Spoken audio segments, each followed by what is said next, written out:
Hello friend का ICSE board का 7.3 exercise में जिसमें कंपोनेंट एंड डिविडेंड अप्लाई किया गया 12th सम का ये आपका गिवन है p is equals to this और वो कह रहे हैं find the value of this. ठीक है, ये हमारा सम है, ये हमें गिवन है, ये निकालना है ऐड करके। अगर हम ऐसे वैल्यू डाल के करने लगे तो बहुत लेंथी सम हो जाएगा। कॉन्डो सम बोलती हूँ इसको, मैं अपनी बेटी को भी यही बोलती हूँ कॉन्डो सम। बहुत ही स्केरी सा सम होता है, वैसे बहुत ईजी है, बस लेंथी होने की वजह से बच्चों को स्केरी लगता है। तो इसकी लेंथ तो है ही है बट बहुत इजी है, इतना भी डरने वाली बात नहीं है, बस लंबा है इसलिए बच्चों को थोड़ा सा लगता है। सो एनी हाउ हमें ये गिवन है, हमें ये निकालना है। इस पे कंपोनेंट और डिविडेंड लगा के कुछ ऐसी शक्ल अगर दे देंगे तो बहुत इजीली हमारा सम ये सॉल्व हो जाएगा। ठीक है, तो इसको हम गाइस ऐसे कैसे बनाएंगे, देखो इसको हम स्प्लिट करके गाइस इस तरह से लिख सकते हैं ना, 2x into 2y divided by x plus y, is that correct? right? इसको हम अगर 2 2 जा 4 एक्स वाई, ये सेम थिंग ही है, इसको स्प्लिट करके मैंने ऐसे लिखा है। ठीक है, और अगर इनमें से क्रॉस मल्टीप्लीकेशन जैसे हम करते हैं इक्वेशंस में, इज इक्वल टू का साइन है तो इधर उधर हम चीजें भेज देते हैं जो हमें चाहिए रिक्वायरमेंट के हिसाब से। तो अगर हम यहाँ से x को नीचे मैं उतार लूं और ये यहाँ पे मल्टीप्लाई और इधर जाके डिवाइड हो जाएगा, इज इक्वल टू के इस साइड आके, तो सेम थिंग रहेगी, 2x यहाँ जाके डिवाइड हो गया। ठीक है, इस चीज को अगर ऐसे लिख दिया कुछ गलत तो नहीं है, राइट? ओके, सो अब हम क्या करेंगे, इस पे अप्लाई करेंगे कंपोनेंटो एंड डिविडेंडो।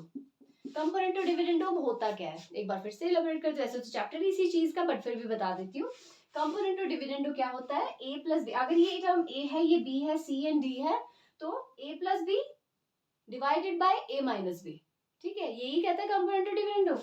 तो a प्लस बी आपकी क्या टर्म है, a plus B, this is the term divided by a minus B. ठीक है, ये हो गया, ये साइड रह गई है। इस साइड पे भी हम कंपोनेंट और डिविडेंड, ऑब्वियसली एक साइड पे तो होगा नहीं, मैथ्स का रूल कहता है अगर इधर हो रहा है तो उधर भी होगा, सेम थिंग, कुछ प्लस कर रहे हो तो कुछ माइनस भी होगा। मैथ्स में सीधा सा रूल है, आपको कुछ चाहिए तो कुछ खोना भी पड़ेगा। ठीक है, तो यहाँ पे अप्लाई किया, ये a टर्म है plus b divided by a minus b, this is your P term, और इसके साथ माइनस लगे इसलिए मैंने इसको ब्रैकेट में लिखा। आपको पता है ब्रैकेट में जो माइनस टर्म है दो जनों के साथ अब लगने वाली है, इसीलिए ब्रैकेट ओपन होगी, अंदर के साइन चेंज हो जाएंगे, राइट? तो ये प्लस वाई जो है वो माइनस वाई में कन्वर्ट हो जाएगा। मैंने शॉर्टकट में इसलिए लिखा ताकि आपको क्लियरली समझ आ सके। सो अब इस पे कंपोनेंट और डिविडेंड अप्लाई हो गया है, ये आपको दिख रहा है कुछ ऐसा, यही तो चाहिए था। इसकी वैल्यू अब एक्चुअली ये पुट करेंगे, इसकी जगह क्या आने वाला है, ये हमने निकाल दिया यहाँ से। देखो जो हमें गिवन है, गिवन चीज से हमने ये चीज रेडी कर ली है, इसकी वैल्यू ये आने वाली है, हम निकाल देते हैं साइड पे, क्या आएगी इसकी वैल्यू। इनको एड अप किया, आप देख सकते हो 3y plus x divided by, इसका क्या बनेगा 2y माइनस एक्स, और यहाँ भी माइनस लग जाएगा बिकॉज ऑफ ब्रैकेट जब हमने ओपन किया तो बाहर माइनस साइन होने की वजह से अंदर के साइन चेंज हो जाएंगे। तो 2y में से 1y माइनस गया, ओनली y माइनस एक्स। सो ये हमारा एक रिजल्टेंट आ गया है, ये है इसकी value. Now we come to the next step, क्योंकि बोर्ड पे ये जगह फिलअप हो गई है तो मैं इसको इरेज करने वाली हूँ, बट ये क्वेश्चन सेम आपके सामने रहेगा। अब क्या होगा, p को हम किस तरह से लिख सकते हैं, यही गिवन वैल्यू को जैसे हमने 2x इंटू 2y लिखा था divided by x plus Y, और सॉरी 2x यही रहेगा, y हम नीचे ले आए, यहाँ मल्टीप्लाई हो रहा था, 2y वहां जाके डिवाइड हो गया। ठीक है, ये सेम चीज हमने अब ऐसे यूज अप कर ली है, इसको ऐसे लिख दिए तो कुछ गलत नहीं है, ये मैथ्स में ऐसे ही होता है, मल्टीप्लाई क्रॉस मल्टीप्लीकेशन करके इतना हम कर सकते हैं। सो इसी चीज को स्प्लिट करके ये कर दिया, इस पे हम अब फिर से अप्लाई करने वाले हैं कंपोनेंटो एंड डिविडेंडो, यानी कि कॉन्डो। यस, तो अब हम इसको कंपोनेंटो डिविडेंडो लगा तो क्या बना, p plus 2y divided by, जो कि रूल कहता है p plus 2y, this plus this divided by this minus this is equal to, same way जो चीज इधर अप्लाई हो रही उधर भी होगी, मैथ्स है, मैथ्स में हमें इक्वल करना पड़ेगा, किसी के साथ हम डिस्क्रिमिनेशन नहीं कर सकते। तो 2x प्लस वाई, ये टर्म आपकी a है, ये b है, या c या d जो भी कह लो, a b तो ये थी, a b c and d। तो अब इसको ये this plus this and this minus this minus this, minus sign यहाँ इसलिए लगा है, आपको पता है ब्रैकेट में ये बाहर माइनस था, ये टर्म b है पूरी, तो अंदर के साइन चेंज हो गए, शॉर्टकट में लिखा मैंने अब। सो अब आप देख सकते हैं फिर से, जैसे हमने p plus 2x and p minus 2x की वैल्यू साइड पे निकाल के रखी थी, वो मैंने रखी हुई है अपने पास, मेरे पास ही है, एंड उसकी वैल्यू वहां निकाल के रख दी। उसी तरह से ये सेकंड हमने p प्लस 2y जो आपके सम में रिक्वायरमेंट है, इसकी वैल्यू भी निकल आई है। थोड़ा सा सॉर्ट आउट और कर लेते हैं, जो थोड़ा कॉम्प्लेक्स सा है स्ट्रक्चर इसका। 2x और x वाले ऐड हो सकते हैं आपस में, 3x लिख दिया इसको, एंड y वाला और कुछ है नहीं तो y को एज इट इज उतार लिया, एंड ये भी x आपस में माइनस हो रहे हैं, 2x में से 1x क्या, x माइनस वाई। सो इसकी वैल्यू ये हमने नंबर 2 डाल के अलग से साइड पे लिख ली है। 1 भी हमने लिख ली थी, इसकी वैल्यू भी लिख ली, इसकी भी। अब सिंपली इनको ऐड कर देना है, दोनों वैल्यूज हमारे पास है। Time to add the values, yes, जो हमने इन दोनों की निकालनी है। ये देखिए मैंने साइड पे लिख दी है, इसकी वैल्यू ये और इसकी वैल्यू ये।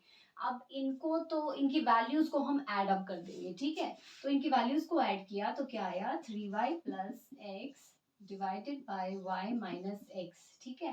एडिंग 1 एंड 2, यानी इसका नंबर 1 था, इसकी वैल्यू को 1 नेमिंग कर दी थी, इसकी 2, इनको हम ऐड करने वाले हैं। इसकी वैल्यू लिखी प्लस, प्लस का साइन सेम हम क्वेश्चन के हिसाब से चलेंगे, देन इसकी value 3x plus Y divided by x minus Y. इन दोनों में थोड़ा सा फर्क दिख रहा है आपको गाइस, ठीक है। अब हमें नीचे दोनों का लेना है एलसीएम। आपको पता है फ्रैक्शंस में अगर एडिशन करनी है नीचे का एलसीएम लेना पड़ता है, बट ऑलमोस्ट सेम नहीं लग रही है, सिर्फ एक साइन का फर्क है, क्योंकि यहाँ पे y पॉजिटिव है, यहाँ पे y नेगेटिव है। यहाँ पे अगर माइनस को हम बाहर ले लें और ऐसे लिख दें तो कुछ गलत तो नहीं होगा, सेम थिंग, ये चीज को ऐसे लिख सकते हैं ना, तो ये बिल्कुल सेम चीज है, तो माइनस ऊपर हम शिफ्ट कर देंगे। अब हमारा डिनोमिनेटर सेम है, हम इसको y माइनस एक्स लिख सकते हैं, y minus x denominator same, और ऊपर क्या बची वैल्यू, दिस वन, इसकी तो सेम रही, इसकी माइनस का हल्का सा फर्क आ गया, that is minus 3x minus Y. Okay, क्योंकि माइनस ऊपर शिफ्ट हो गया तो पूरी टर्म का साइन चेंज हो गया, ये भी नेगेटिव में हो गई, ये भी नेगेटिव में। सो अब गाइस नीचे तो y माइनस एक्स है, ऊपर देखो क्या बनता है, अब 3y माइनस वाई आपका हो जाता है 2y, और 3x माइनस एक्स, देखो y आपस में ऐड या सब्ट्रैक्ट होंगे, एंड फिर x की वैल्यूज हैं, x की वैल्यू आपस में प्लस, ये प्लस माइनस माइनस ही होंगी, बट साइन कौन सा लगेगा, अंडरस्टूड है, बड़ी वाली जो स्टेटमेंट है आपका, बड़ा नंबर इज 3x, उसके साथ नेगेटिव लगा है, तो हमारे आंसर में भी नेगेटिव ही जाएगा। अब साफ साफ दिख रहा है, 2 को कॉमन ले सकते हैं, मैं यहाँ से यहाँ शिफ्ट कर रही हूँ गाइस, ये देखो, क्योंकि because of lack of the space. Okay, तो 2 को कॉमन लिया, अंदर क्या बचा, y minus X. Okay, 2 common ले लिया, इसमें इन दोनों में से नीचे भी y माइनस एक्स है, y माइनस एक्स कट गए आपके, ठीक है, कटिंग हो गई, तो आंसर आपका क्या आया, 2, दैट इज द आंसर, ठीक है। Find the value of this, ये इतना स्केरी सा जो क्वेश्चन था, उसके आंसर की जो आया है answer, that is 2, that is very simple. तो कंपेयर टू डिविजन तो इतना स्केरी नहीं है गाइस, बस थोड़ा कैलकुलेशन आपको तंग कर सकती है, बट एक अपना व्यू बनाओ कि आपको चाहिए क्या। जब रिजल्टेंट सामने होता है ना, बहुत इजीली क्वेश्चन हो जाते हैं। रिजल्टेंट को दिमाग में रखो, आपको जो चाहिए उसको फॉलो करो, चीज को वैसा सम बनाने की कोशिश करो, ठीक है। तो ज्यादा आपको स्केरी नहीं लगेगा या डर भी नहीं लगेगा एग्जाम में। और प्रैक्टिस मैथ्स में सबसे ज्यादा, 10th क्लास है, बोर्ड की है, practice makes a man perfect. जितना ज्यादा प्रैक्टिस करोगे एग्जाम में उलझने के, उतने ही चांसेस कम होंगे, राइट।